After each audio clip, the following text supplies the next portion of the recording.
2 நாடாளுமன்ற தொகுதிகள், 2 சட்டமன்ற தொகுதிகள், 4 உள்ளாட்சி என பல்வேறு அமைப்புகளின் கீழ் சிக்கி தவிக்கிறது கோவை மாவட்டத்தின் பொன்னாண்டாம்பாளையம் கிராமம். இதனால் பல்வேறு இன்னல்களை சந்தித்து வரும் கிராம மக்கள் தங்கள் கிராமத்தை ஒரே உள்ளாட்சி அமைப்பின் கீழ் கொண்டுவர 22 ஆண்டுகளாக போராடி வருகின்றனர். கோவை மாவட்டம் சூலூர் அருகே உள்ள பொன்னாண்டாம்பாளையம் கிராமத்தில் சுமார் 600 குடும்பங்களைச் சேர்ந்த 2000 பேர் வாழ்ந்து வருகின்றனர். இந்த கிராமத்தின் மேற்கு பகுதி அன்னூர் ஊராட்சி ஒன்றியத்தைச் சேர்ந்தது. கிழக்கு பகுதி கனியூர் ஊராட்சியிலும், தெற்கு பகுதி அரசூர் ஊராட்சியிலும், வடக்கு பகுதி மோப்பிரிப்பாளையம் பேரூராட்சியில் உள்ளது. அத்துடன் இந்த கிராமம் கோவை, நீலகிரி என 2 நாடாளுமன்ற தொகுதிகளிலும், அவிநாசி, சூலூர் என 2 சட்டமன்ற தொகுதியிலும் இடம்பெற்றிருக்கின்றன. இப்படி ஒரே கிராமம் பல்வேறு அமைப்புகளின் கீழ் வருவதால் குடிநீர், வடிகால் வசதி, சாலை உள்ளிட்ட அடிப்படை தேவைகளை பூர்த்தி செய்து கொள்ள முடியாத சூழல் இருப்பதாக மக்கள் வேதனை தெரிவிக்கின்றனர். அவங்களோட கோரிக்கைகள் ஒரு சட்டமன்ற உறுப்பினர் மத்தியிலேயோ, ஒரு பாராளுமன்ற உறுப்பினர் மத்தியிலேயோ, உள்ளாட்சி பிரதிநிதிகளிடவோ கேட்டு பெறுவது நடைமுறையில் மிகவும் சிரமத்துக்கு ஆளாகிறாங்க. அதே போல் ஒரு பாஸ்போர்ட் ஒரு வெரிஃபிகேஷன் அந்த மாதிரி சூழ்நிலைகளுமே, ஒரு ரேஷன் கடைக்கு போகிறதாகட்டு, வாக்களிக்கிறதுக்கு ஒரு 4ஆக பிரிஞ்சு போகிறது, இந்த மாதிரி அவங்களுக்கு மிகவும் ஒரு சிரமமான சூழ்நிலை இருக்குது. எங்கள் ஊரில் பார்த்திங்கன்னா 4 பஞ்சாயத்து 4 பக்கம் பாதி வீடு இருக்குது. 4 பஞ்சாயத்துலேயுமே பார்த்திங்கன்னா கொஞ்சம் வீடு தான் இருக்குது.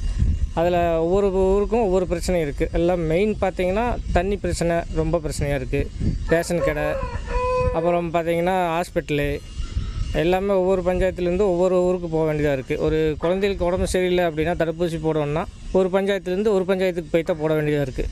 இதனிடையே 2014ஆம் ஆண்டு தங்கள் கிராமத்தை ஒரே உள்ளாட்சியின் கீழ் இணைக்க கோரி சென்னை உயர்நீதிமன்றத்தில் வழக்கு தொடரப்பட்டது. வழக்கை விசாரித்த நீதிபதிகள் குறிப்பிட்ட பகுதியை ஒரே உள்ளாட்சியின் கீழ் இணைக்க உத்தரவிட்டது.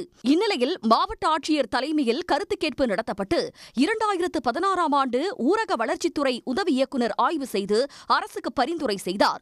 பரிந்துரைக்கப்பட்டு 10 ஆண்டுகள் கடந்தும் தீர்வு கிடைக்கவில்லை என்று அப்பகுதி மக்கள் குற்றம் சாட்டுகின்றனர்.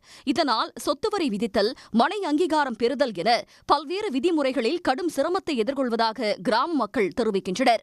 15 வருஷமா 20 வருஷமா இதுக்காக போராடிக்கிட்டு இருக்கிறோம். ஆனால் இதுக்கான எந்த தீர்வும் இது வரைக்கும் எந்த கவர்மெண்ட்டும் கொடுத்தது இல்லைங்க. இங்கேருந்து பார்த்தீங்க அப்படின்னா சின்ன குழந்தைந்து பெரியவங்க வரைக்கும் ரொம்ப சிரமப்பட்டு இருக்கிறாங்க.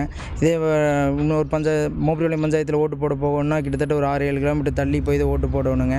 ஊரே இப்போ 4 பஞ்சாயத்துங்கிற போது 4 போது அங்கே போனால் அங்கே போங்கிறாங்க, இங்கே போனால் அங்கே போங்கிறாங்க. எங்களுக்கு எதுவுமே ஒன்றுமே கிடைக்க மாட்டேங்குதுங்க. 4 பஞ்சாயத்தையும் சேர்ந்து ஒன்றா பண்ணால் கொஞ்சம் ஓரளவுக்கு நல்லா இருக்குன்னு நினைக்கிறேனுங்க நான்.